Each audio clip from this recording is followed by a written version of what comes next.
اعوذ باللہ من الشیطان الرجیم بسم اللہ الرحمن الرحیم الحمد للہ رب العالمین بارئ الخلائق اجمعین الحمد لأہلہ والصلاة علی اہلہ الصلاة والسلام علی سید الانبیاء والمرسلین العبد المؤید الرسول المسدد المصطفى الأمجد الحبيب الأحمد النبي الأمي المكي المدني السراج المنير الكوكب الدري صاحب الوقار والسكينة المدفون بأرض مدينة سيدنا ونبينا وشفيع ذنوبنا وطبيب قلوبنا وحبيب نفوسنا ومولانا أبي القاسم محمد المصطفى صلى الله عليه وسلم وأهل بيته الأطيبين الأطهرين الأنجلين المعصومين المظلومين ورحمة الله على أحبابهم وأصحابهم وشيرتهم ومحبيهم ومواليهم أجمعين ولعنة الله على أعدائهم ومنكري فضائلهم وغاصبي حقوقهم من جوع عداوتهم إلى الآن ومن الآن إلى قيام يوم الدين وبعد يوم الدين أما بعد فقد قال حق سبحانه في القرآن بسم الله الرحمن الرحيم وما خلقت الجن والإنس إلا ليعبدون ما أريد منهم من رزق وما أريد أن يطعمون إن الله هو الرزاق ذو القوة المتين اللهم لعن قتلة أمير المؤمنين بارگاہ امام زمانہ میں کہ جد بزرگوار مولا متقیان کی جان سوز شہادت کی مناسبت سے تعزیت پیش کرتے ہیں۔ مولا متقیان کی ظاہری زندگی 5 ادوار پر مشتمل ہے۔ آپ کی حیات طیبہ کا پہلا دور آپ کی ولادت سے لے کر اعلان بعثت رسول تک یہ 10 سال یہ پہلا دور۔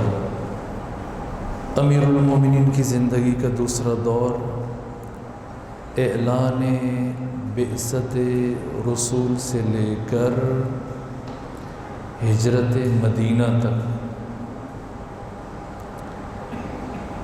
یہ دوسرا دور 10 سال سے لے کر 23 سال تک کی عمر حضرت کی زندگی کا یہ 13 سالہ دور ہے۔ تیسرا دور ہجرت مدینہ سے لے کر رحلت رسول اللہ تک آپ کی زندگی کا یہ تیسرا دور ہے جو 10 سالوں پر مشتمل ہے، اور آپ کی حیات طیبہ کا چوتھا دور رحلت رسول اللہ سے لے کر اپنی خلافت ظاہری کے آغاز تک یہ 25 سالوں پر مشتمل ہے۔ یعنی 33 سال سے لے کر 58 سال تک کا عرصہ، یہ 25 سال مولے متقیان نے کیسے گزارے؟ اور اس کے بعد آخری دور ہے آپ کی حیات طیبہ کا، آپ کی خلافت سے لے کر آپ کی شہادت عظمیٰ تک، یعنی 58 سال سے لے کر 63 سال تک، یہ 5 سال، یہ پانچوں ادوار حضرت امیر المومنین کی زندگی کے الگ الگ پہلوؤں کی ترجمانی کرتے ہیں اور بہت مختلف ہیں آپس میں دیگر ادوار سے۔ پہلا دور ولادت سے لے کر رسول اسلام کی بعثت تک، اس سارے عرصے میں کبھی کسی نے مولے متقیان کو ایک مرتبہ بھی باقی بچوں کی مثل کھیلتے ہوئے نہیں دیکھا، نہ لہو نہ لعب، نہ اس طرح بچوں کی کسی محفل میں، نہ۔ آپ کا اکثر وقت یا تو تنہائی میں گزرتا تھا، غور و فکر میں، یا رسول اللہ کے ساتھ گزرتا تھا، یا اپنے گھر میں اپنے والدین کی خدمت میں۔ اور ان 10 سالوں میں سے 8 سال امام علی نے اپنے والدین کے ساتھ گھر میں گزارے،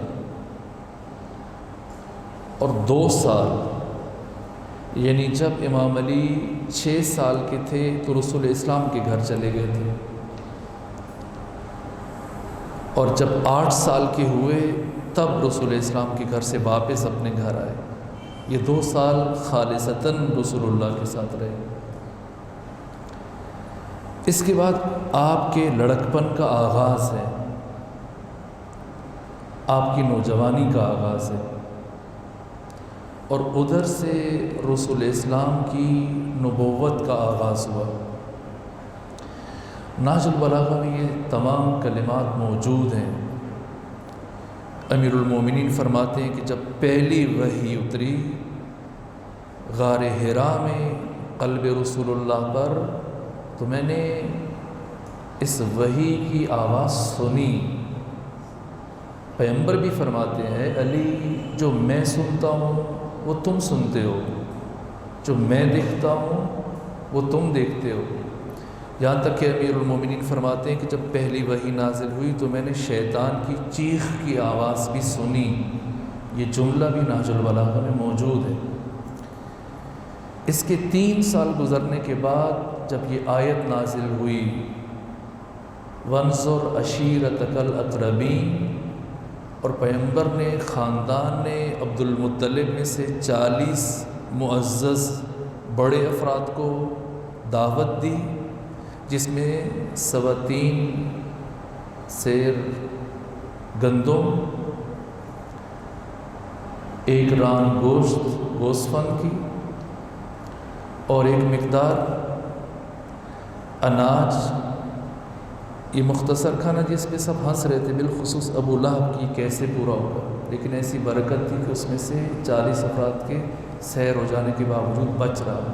یہ دعوت ذو العشیرہ کا اہتمام کیا گیا۔ دعوت ذو العشیرہ میں پیغمبر گرامی اسلام نے علناً پہلی مرتبہ اپنی رسالت کا اعلان کیا، لیکن آپ کے علم میں پہلے دن کیا ہوا؟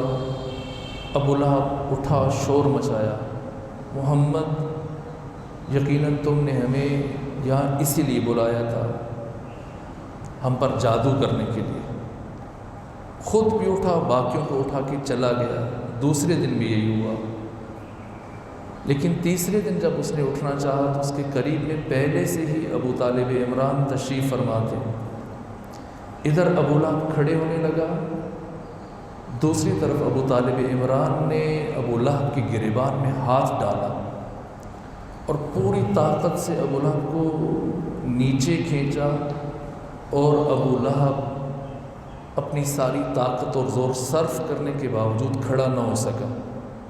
اور کمال غضب سے ابو طالب عمران، راوی کہتا ہے عالم یہ تھا کہ آپ کی آنکھیں غصے سے سرخ ہو چکی تھی۔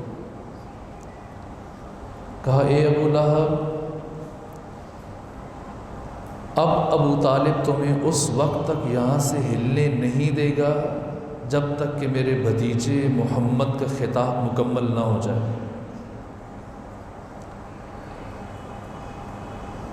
اور جب پورے محفل پہ سکتہ طاری ہوا اور پیغمبر ابھی خاموش ہیں، ابو طالب عمران متوجہ ہوئے پیغمبر کی طرف اور انتہائی تواضع کے ساتھ وہ آنکھیں جن میں غصے کی وجہ سے خون اترا ہوا تھا، اس قدر متواضع انداز میں سر جھکا کے ختمی مرتبت کی بارگاہ میں عرض کیا، قم یا سیدی و مولایا، اے میرے سید، میرے مولا، میرے سردار، اب کھڑے ہو جائیے۔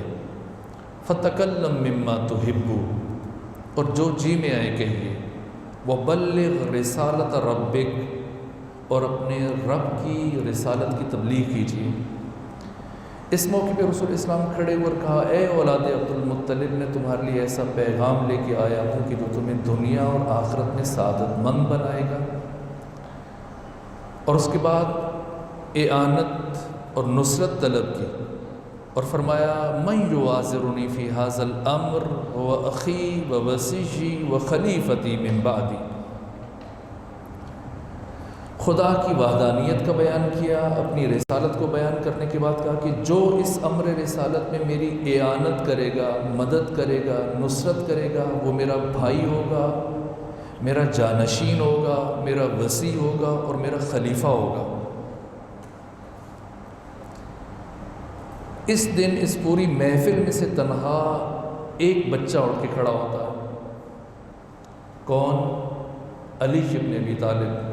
عرض کیا بارگاہ رسالت میں، انا یا رسول اللہ۔ فرمایا علی آپ بیٹھ جائیے۔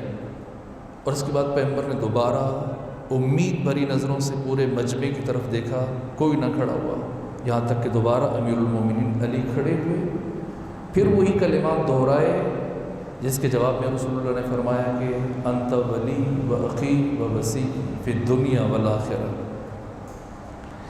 ایک مسئلہ سبقت اسلام کا ہے، اولویت اسلام کا، میں اس کو بیان نہیں کرنا چاہ رہا تھا، اہم ترین موضوعات ہیں، بالخصوص حضرت کی جو سیرت موضوعی ہے، میری زیادہ خواہش ہے کہ میں وہ آپ سب کے سامنے بیان کروں، لیکن ترتیب کا خیال رکھتے ہوئے ابتدائی چیزیں میں تاکہ روشن ہو جائے۔ ایک مسئلہ جو اولویت اسلام کا ہے، اسے عام طور پر میڈیا پر بہت شد و مت کے ساتھ بیان کیا جاتا ہے۔ باقی دنوں سے ہٹ کے جیسے ہی ماہ مبارک رمضان شروع ہوتا ہے، کچھ راشن فکر جو خود کو روشن فکر کہتے ہیں، ذرائع ابلاغ پر، ٹی وی چینلز پر آ کر اسلام کے ان بنیادی ترین مسائل کے اوپر گفتگو کرتے ہیں، تبصرہ کرتے ہیں۔ خمینی بت شکن کا ایک جملہ ہے، وہ فرماتے ہیں کہ اسلام کی مظلومیت یہ ہے کہ آج اسلام سے متعلق ایسے لوگ گفتگو کرتے ہیں کہ جنہیں یہ بھی نہیں پتہ کہ اسلام سین سے لکھا جاتا ہے یا اسلام صاد سے لکھا جاتا ہے۔ وہ بھی آ کے اسلام کے معتقدات پر، اسلام کے اصولوں پر، اسلام کے مسلمات پر آ کے ماہر کی طرح سے گفتگو کرتے ہیں، چیزوں کو قبول کرتے ہیں، رد کرتے ہیں، مذاق اڑاتے ہیں۔ انہی میں سے ایک مسئلہ جسے عام طور پر ماہ رمضان میں ٹی وی اینکرز ہیں یا فنکار، اداکار، گلوکار جو باقی دنوں میں ان کی مصروفیتیں الگ ہوتی ہیں، ماہ مبارک میں آ کر تبصرہ کرتے ہیں، ایک اولویت اسلام کا ہے۔ اور پھر اس انداز سے حتیٰ ہمارے بچوں کے لیے کورس اور نصاب کی کتابوں میں بھی یہی چیز لکھی جاتی ہے، تقسیم کیا جاتا ہے کہ سب سے پہلے کس نے اسلام قبول کیا۔ مردوں میں سب سے پہلے ابو بکر نے اسلام قبول کیا، خواتین میں سب سے پہلے خدیجہ نے اسلام قبول کیا، غلاموں میں سب سے پہلے زید بن حارثہ نے اسلام قبول کیا، بچوں میں سب سے پہلے علی ابن ابی طالب نے اسلام قبول کیا۔ نہ، یہ بات بہت سطحی، بہت ابس ہے اور اس سے ایک طرح کے نفاق کی بو آتی ہے. ہرگز ایسا نہیں ہے. جتنے بھی اکابرین ہیں جمہور کے 99% نے سوائے ابن تیمیہ کے اور ایک اور فرد کے سب نے قبول کیا کہ سبقت اسلام میں کوئی بھی علی ابن ابی طالب کا سہیم اور شریک نہیں ہے. مرحوم اقبال نے بھی اپنے اشعار میں یہی بات بیان کی، اول مسلم شہ مرداں علی. میں نے کچھ اقتباسات تحریر کیے، آپ کی خدمت میں عرض کر دیتا ہوں، صرف اس لیے تاکہ ہمارے موضوع کا یہ حصہ تشنا نہ رہ جائے. ایک صلوات پڑھ دیجیے خاندان فاطمہ پر.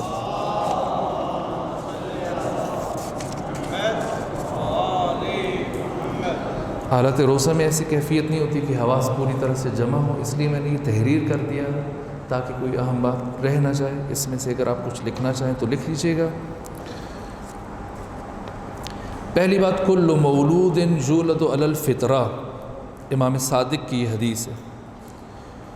ہر بچہ فطرت پر پیدا ہوتا ہے. امام صادق سے پوچھا گیا کہ فطرت کیا ہے؟ فرمایا ہی الاسلام، یہی اسلام فطرت ہے. یعنی فطرت عین اسلام اور اسلام عین فطرت، ان میں دوئیت نہیں ہے. فطرت وہی اسلام ہے، اسلام وہی فطرت ہے. یہ پہلی بات. فطرت پر پیدا ہونے کے معنی یہ ہے کہ ہر بچہ خواہ مسلمان کے گھر پیدا ہو، خواہ کافر کے گھر پیدا ہو، خواہ سرزمین اسلام میں پیدا ہو، خواہ سرزمین کفر میں پیدا ہو، اصل خلقت اور اصل فطرت کے لحاظ سے وہ مسلم ہوگا جب تک کہ وہ اپنے غیر مسلم والدین یا غیر مسلم معاشرے کے افکار، عقائد یا نظریات کو قبول نہیں کر لیتا. ایک اصول میں نے آپ کی خدمت میں عرض کیا. اور علی ابن ابی طالب خود نہج البلاغہ میں اپنے متعلق کیا فرماتے ہیں؟ فرماتے ہیں ولدت علی الفطرہ وسبقت الی الایمان والحجرہ، کہ میں اپنی فطرت پر یعنی فطرت اسلام پر پیدا ہوا اور میں نے سبقت کی ایمان میں اور سبقت کی ہجرت میں. ایک مرتبہ سعید ابن مسیب، اس نے امام علی زین العابدین سے سوال کیا.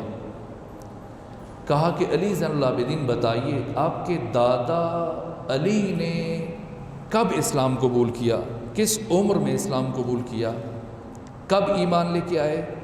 کیا فرمایا؟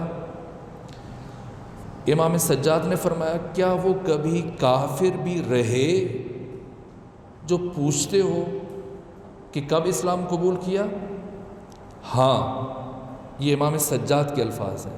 ہاں البتہ جب اللہ نے رسول اللہ کو مبعوث فرمایا تو ان کی عمر 10 برس تھی.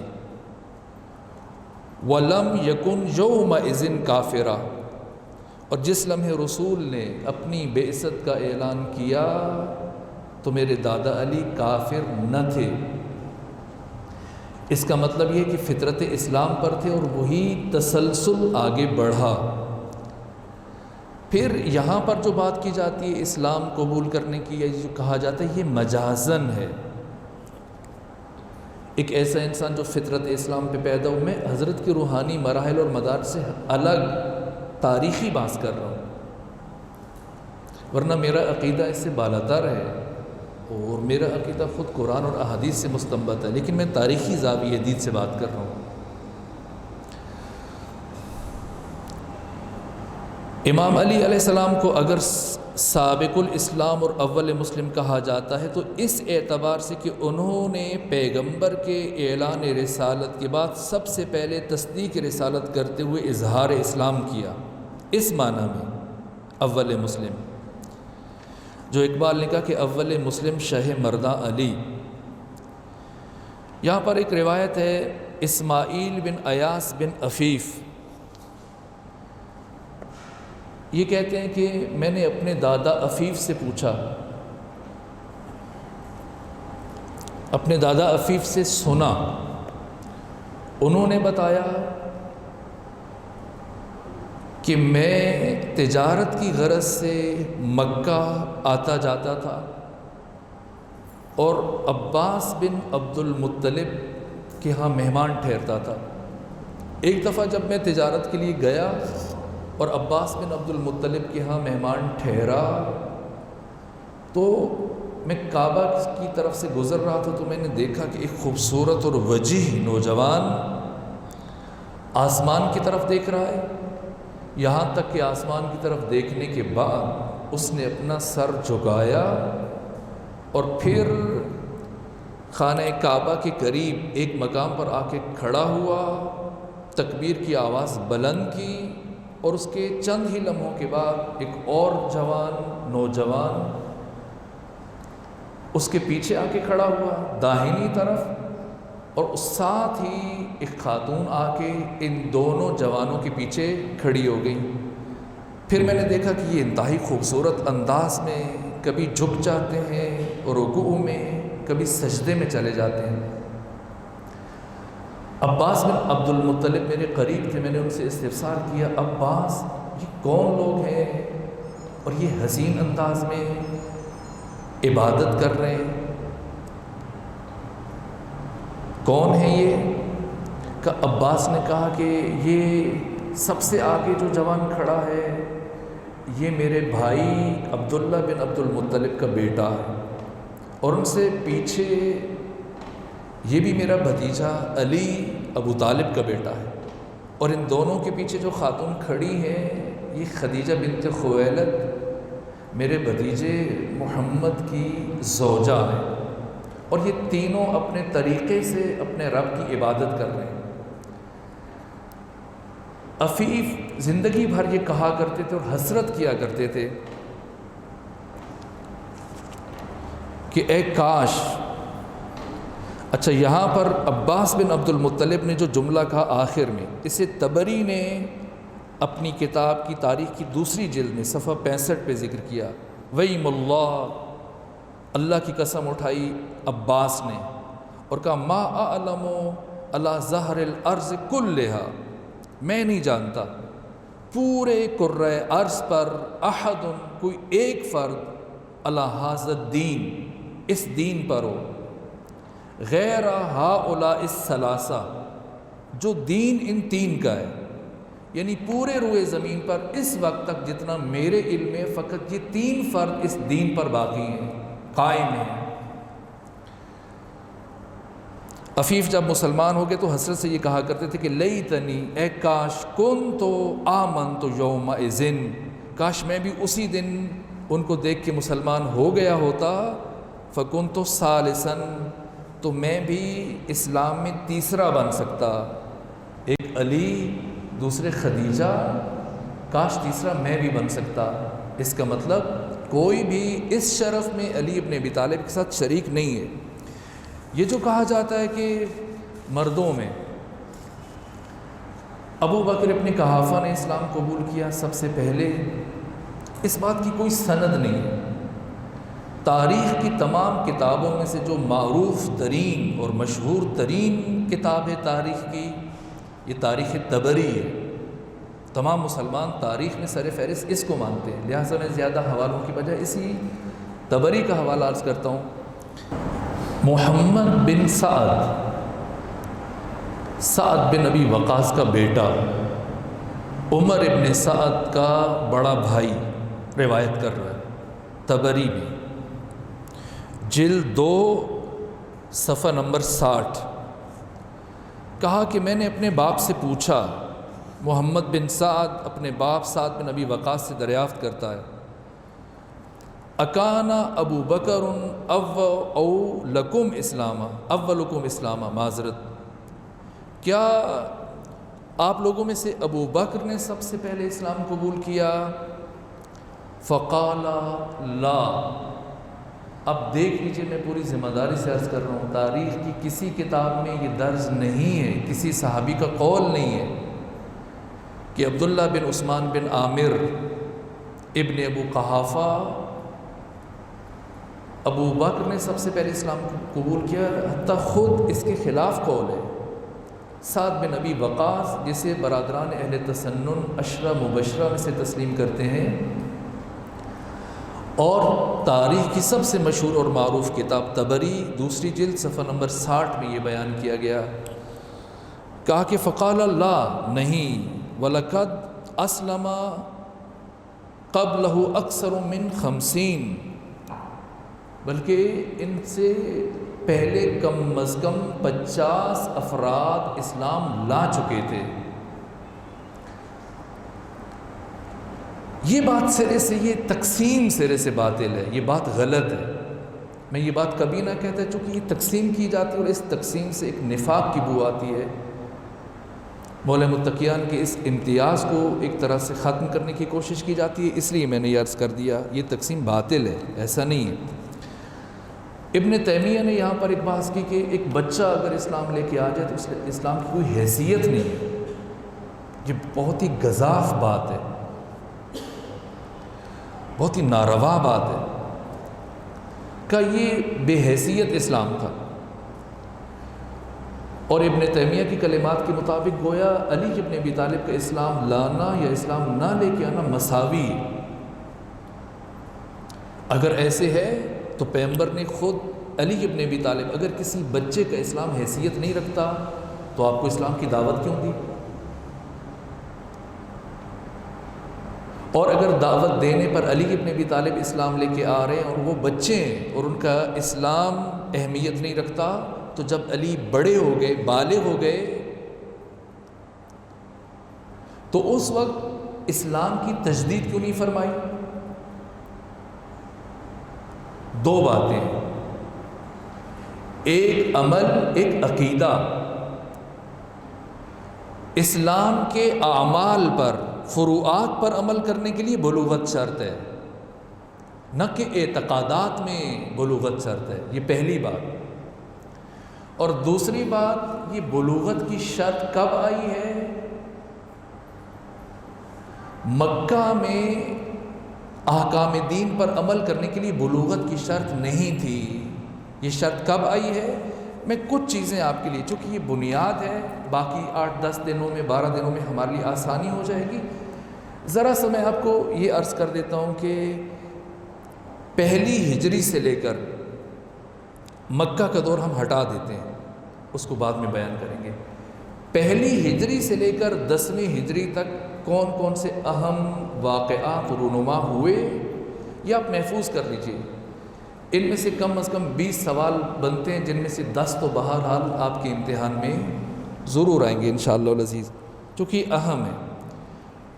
پیغمبر اسلام کی سیرت کو سمجھنا چاہیں تب بھی، مولا متقیان کی سیرت کو سمجھنا چاہیں تب بھی، یہ کچھ چیزیں ضروری ہیں۔ اگر آپ تھکے نہیں ہیں تو سب مل کے خاندان فاطمہ الزہرا پر ایک صلوات بھیج دیجیے۔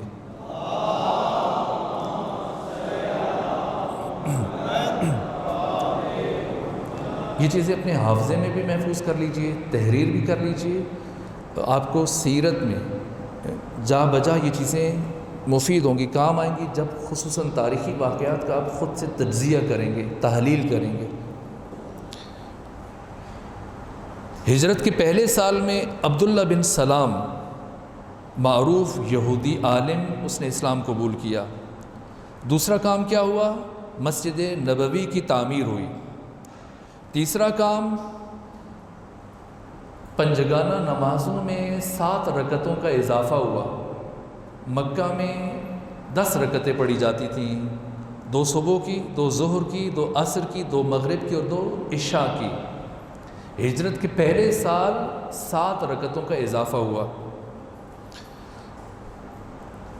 اسی طرح سے مہاجرین اور انصار کے درمیان عقد اخوت پڑھا گیا، اور پیغمبر نے ام المومنین عائشہ کے ساتھ عقد کیا ہجرت کے پہلے سال مدینے جا کر۔ اس سے پہلے نماز پڑھی جاتی تھی، تو نماز سے پہلے اذان و اقامت مکہ میں نہیں تھی، اذان اور اقامت کا آغاز بھی مدینہ سے ہوا۔ اسعد بن زرارہ بھی پہلی ہجری میں اسلام قبول کیا۔ اب آئیے دوسری ہجری میں۔ دوسری ہجری میں پیغمبر اسلام نے کعبہ کو قبلہ قرار دیا۔ اس سے پہلے بیت المقدس کی طرف رخ کر کے نماز پڑھی جاتی تھی۔ اور دوسری ہجری میں امام علی کا عقد جناب سیدہ کے ساتھ ہوا، دوسری ہجری کے آخر میں، ذی الحج میں، یکم ذی الحج کو۔ اور دوسری ہجری میں روزے فرض ہوئے۔ نہ مکہ میں روزے فرض تھے، نہ ہجرت کے پہلے سال مسلمانوں پہ روزے فرض تھے۔ اسی طرح سے زکوٰۃ بھی دوسری ہجری میں فرض ہوئی ہے۔ اور اسی طرح سے مسلمانوں کو جہاد کا حکم بھی دوسری ہجری میں ہوا۔ اور آخری مناسبت دوسری ہجری کی جنگ بدر، جو ادھوری رہ گئی اور بیان نہ ہو سکی۔ آگے آ جائیے تین ہجری میں، جنگ احد ایک، ولادت امام حسن دو، اور حفصہ بنت عمر ابن خطاب کے ساتھ پیغمبر اسلام کا عقد ہوا، یہ تیسری ہجری میں۔ آگے آئیے چار ہجری، پیغمبر گرامی اسلام نے اطراف کی آبادیوں میں اور مختلف شہروں میں قرآن کی تعلیم کے لیے جو مبلغین بھیجے تھے، علماء بھیجے تھے تبلیغ کے لیے، اسلام کی دعوت کے لیے، ان سب کو شہید کیا گیا۔ یہ چوتھی ہجری کا واقعہ ہے۔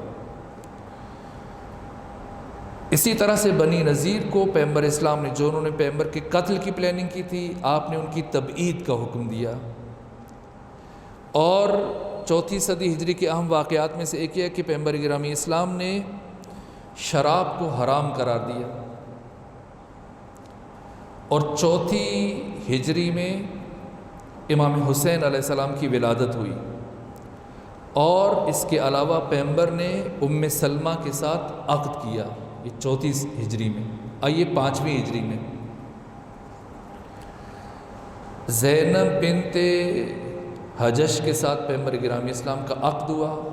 اور مسلمان خواتین کو پردے کا حکم، یہ بھی پانچویں ہجری میں آیا۔ اس کے علاوہ جنگ خندق، اور اسی سال ابو لبابہ کی توبہ کو قبول کیا گیا۔ آگے آ جائیے چھٹی ہجری۔ چھٹی ہجری میں حج واجب ہوا۔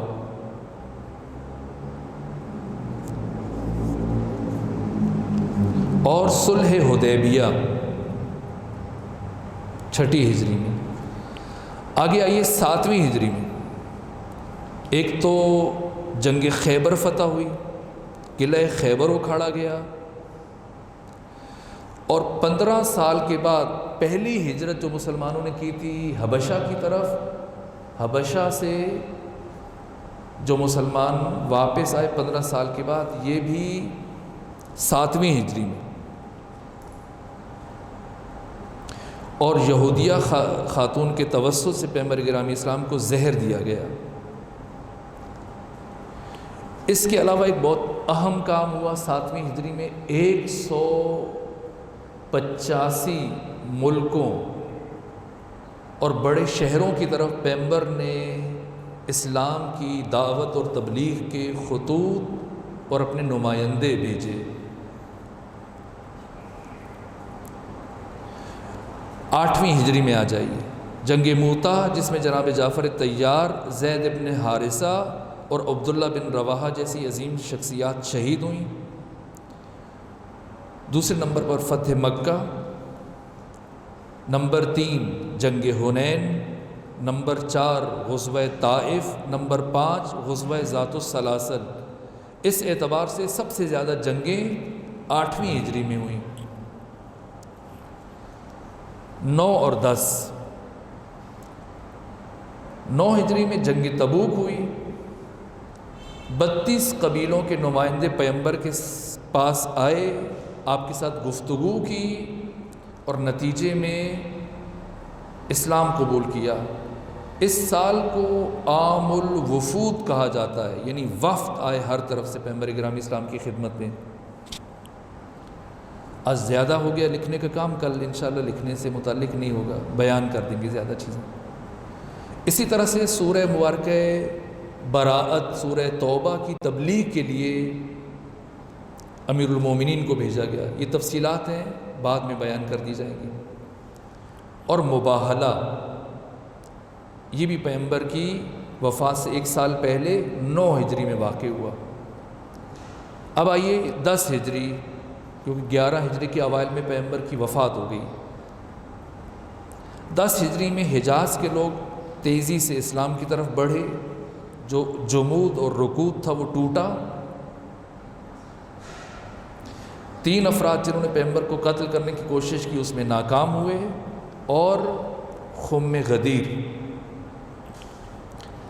جنگ بدر آج بھی بیان نہیں ہو سکی، بلکہ مواخات اور ہجرت اور ساری چیزیں رہ گئیں۔ ظاہراً مجھے لگ رہا ہے کہ ہم لکھ کے نہ لایا کریں، بیان کریں تو اس سے زیادہ تیزی سے چیزیں بیان ہوں گی، لیکن کچھ چیزیں یہ ضروری تھیں۔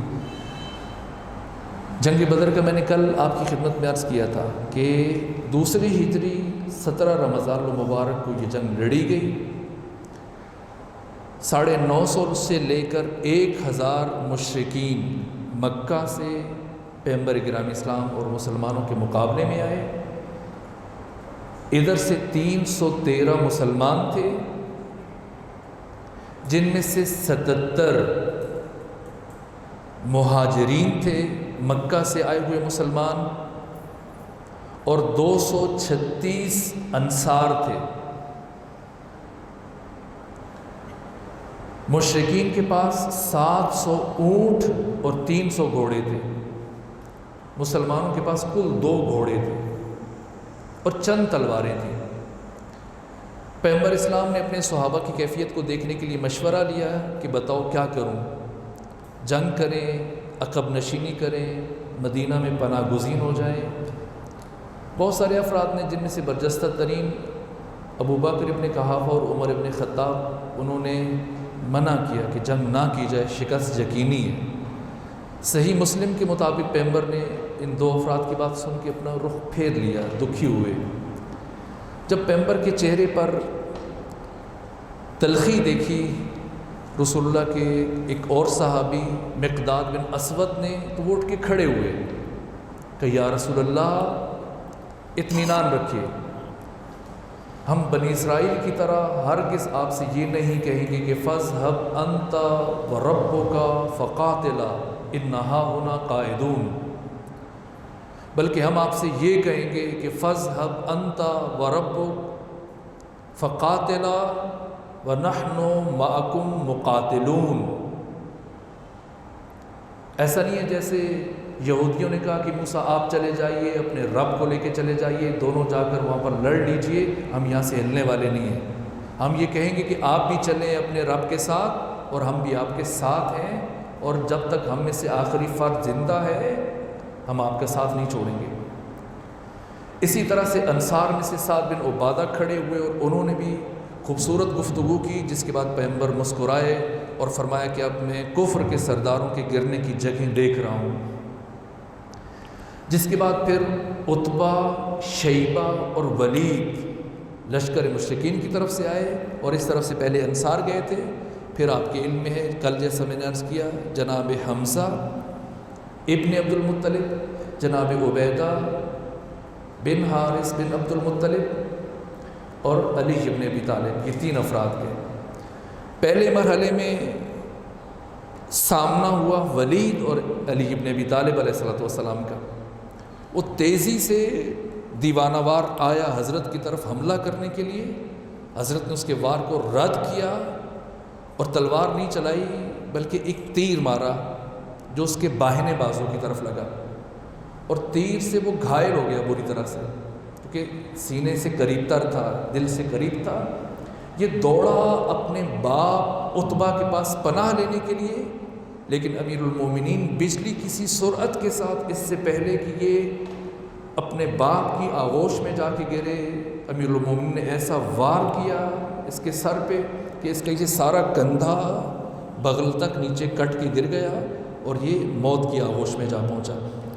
ادھر سے جب علی فارغ ہو کے پلٹے تو مسلمانوں نے شور مچایا کہ علی آپ کے چچا حمزہ مشکل میں، چونکہ حمزہ اور شیبہ دونوں برابر کی ٹکر تھی، یہ آپس میں لڑتے رہے اور ان کی تلواریں کند ہو گئیں لڑ لڑ کے، اور کوئی دوسرے کو پچھاڑ نہیں پا رہا تھا، یہاں تک کہ حضرت آئے اور جناب حمزہ کے ساتھ مل کر شیبہ کو قتل کیا، اور پھر تیسری طرف جناب عبیدہ پیغمبر گرامی اسلام کے چچا پوری طرح سے نڈھال تھے، چونکہ عتبہ ان کی دائیں ٹانگ نیچے سے کاٹ چکا تھا اور ٹانگ کا گودا باہر آ چکا تھا، اور قریب تھا کہ عتبہ بن ربیعہ ان کے سر پہ تلوار مارتا۔ مولا متقیان صورت سے آگے بڑھے اور عتبہ کے سر پہ ایسی ایک ضرب ماری کہ 2 لخت کر کے اسے 2 حصوں میں تقسیم کر دیا۔ گویا 2 افراد خود مولا متقیان کے ہاتھ سے اور شیبہ کے قتل میں بھی امیر المومنین شریک تھے۔ اس کے بعد خود حنظلہ ابن ابو سفیان آیا، اس کو بھی مولا متقیان نے فنار کیا۔ نہج البلاغہ میں جو خط ہے میں اس کا حصہ لکھ کے لایا تھا لیکن اب بیان نہیں کر سکتا۔ مولا متقیان نے امیر شام سے یہ کہا تھا کہ میں تمہارے نانا کا، تمہارے ماموں کا اور تمہارے بھائی کا قاتل ہوں، اور جو لفظ حضرت نے استعمال کیا اس کا مطلب یہ کہ میں نے ان تینوں کے پرخچے اڑا دیے۔ یہ پہلی جنگ ہے امیر المومنین کی، جنگ بدر، جس میں کل 70 کافر قتل کیے گئے اور 70 کافر اسیر ہوئے۔ ان 70 میں سے 35 کافر خالصتاً علی ابن ابی طالب کے ہاتھ سے، اور یہ 35 وہ تھے جو بڑے بڑے پہلوان تھے۔ باقی 35 جو سب مسلمانوں نے مل کر فرشتوں کی شمولیت کے ساتھ قتل کیے وہ عام کافر تھے، جو بڑے بڑے سورما تھے، جیسے نوفل ہے، جیسے ولید ہے۔ یہ افراد امیر المومنین کی تلوار سے، یہ پہلا دن تھا کہ امیر المومنین کی دشمنی کا آغاز ہوا، اور پھر ہمیشہ اسی دشمنی کو مد نظر رکھا گیا، یہاں تک کہ جب حضرت کی بیعت کا معاملہ آیا تب بھی بنو امیہ نے جو ولید بن عتبہ بن ابی معیط کی نمائندہ بنا کر پیغام بھیجا علی ابن ابی طالب کے لیے کہ ہم آپ کی بیعت کرنے کے لیے تیار ہیں، لیکن ہماری 2 شرطیں ہیں۔ جہاں سے بات کا آغاز کیا، کہا کہ علی آپ جانتے ہیں کہ ہمارے دل آپ سے خوش نہیں ہیں، اس لیے کہ ہم بنو امیہ میں سے ایک گھر بھی ایسا نہیں ہے، بلکہ پورے قریش کا ایک گھر بھی ایسا نہیں ہے جس کے بڑے بڑے بہادر اور سرما اسلامی جنگوں میں آپ کے ہاتھ سے قتل نہیں ہوئے، لیکن ہم نظر انداز کرنے کے لیے تیار ہیں۔ اگر آپ ہماری 2 شرطیں قبول کریں تو ہم آپ کی بیعت کریں گے، اور اگر آپ نے ہماری 2 شرطیں قبول نہ کی تو ہم شام چلے جائیں گے اور امیر شام کے ساتھ مل کر آپ کے خلاف جنگ کریں گے۔ تفصیلی جواب ہے مولا متقیان کا۔ اس بات کا جو جواب دیا، کہا جہاں تک تمہیں دکھ ہے اور افسوس ہے کہ ماضی میں میرے ہاتھ سے تمہارے آباء و اجداد قتل ہوئے، تو سن لو، اس میں علی ابن ابی طالب کے ذاتی کینہ، عداوت اور دشمنی کا کوئی عمل دخل نہیں تھا، بلکہ یہ مسلک اور عقیدے کی جنگ تھی، حق اور باطل کی جنگ تھی۔ اللہ نے حق کو باطل کے اوپر نصرت اور فتح عطا کی۔ اب اگر تم بدلہ لینا چاہتے ہو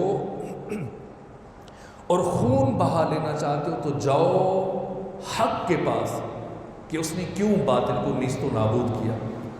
لیکن یہ دکھ تھا ان کے سینوں میں، امیر شام کے سینے میں، ابو سفیان کے سینے میں، یزید ابن معاویہ ابن ابو سفیان کے سینے میں۔ اسی لیے جیسی ہی مخدرات عصمت و طہارت یزید کے دربار میں پہنچی اور سب کو کھلے سر دیکھا تو سب سے پہلے یہی جملہ کہا کہ کاش بدر و احد میں مرنے والے میرے آباء اور اجداد زندہ ہوتے تو دیکھتے کہ میں نے کس طرح سے محمد اور علی سے ان کے قتل کا بدلہ لیا ہے۔ میرے عزیز و وقت ختم ہو چکا، میری خواہش تھی کہ میں تفصیلی مسائل عرض کرتا، لیکن میں کل تفصیل سے کچھ عرض کر رہا ہوں۔ آج صرف ایک جملہ،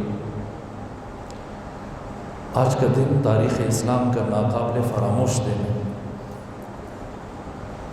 آج کی سحر میں قرآن ناطق کے سر اقدس کو پارا پارا کر دیا گیا، اور جس لمحے مولا متقیان کے سر اقدس پہ ضرب لگی اس سے پہلے کہ زمین پر کوہرام برپا ہو، آسمانوں پر فرشتوں کے درمیان آواز گریہ بلند ہوئی اور آسمانوں سے زمین پر یہ آواز پہنچی، واللہ لقد تحمدت ارکان الہدی الا قد قتل امیر المومنین۔ میرے عزیزوں، جیسی حضرت کے سر اقدس پہ زر لگی، تفصیلات سے گریز کر کے بس ایک جملہ عرض کروں تاکہ ہماری آج کی عبادت مکمل ہو جائے۔ حضرت کے سر اقدس کے اوپر ایک کپڑا باندھا گیا، تمام مسلمان ایک غیظ و غضب کے عالم میں اکٹھے ہوئے، ایک فرد کو قتل کیا، شبیب کو۔ عبد الرحمن بھاگ نکلا، لیکن کچھ مسلمان اس کے پیچھے دوڑے، پکڑنے میں کامیاب ہوئے، لیکن مولا متقیان نے کہا کہ پہلے نماز پڑھی جائے گی اور میرا بیٹا حسن نماز کی امامت کر رہے گا۔ امام حسن نے نماز پڑھائی، مولا متقیان نے اپنے بیٹے کی اقتداء میں نماز فجر ادا کی، بیٹھ کر۔ یہ زندگی کی پہلی نماز ہے جو علی ابن ابی طالب بیٹھ کر ادا کر رہے ہیں، لیکن راوی کہتے ہیں کہ علی اگرچہ بیٹھ کے نماز ادا کر رہے تھے اور آپ کے ساتھ آپ کے فرزندان بھی موجود تھے، لیکن بار بار آپ کا جسم لڑکھڑا رہا تھا، اور علی کبھی ایک طرف کو جھک جاتے تھے اور کبھی دوسری طرف کو جھک جاتے تھے۔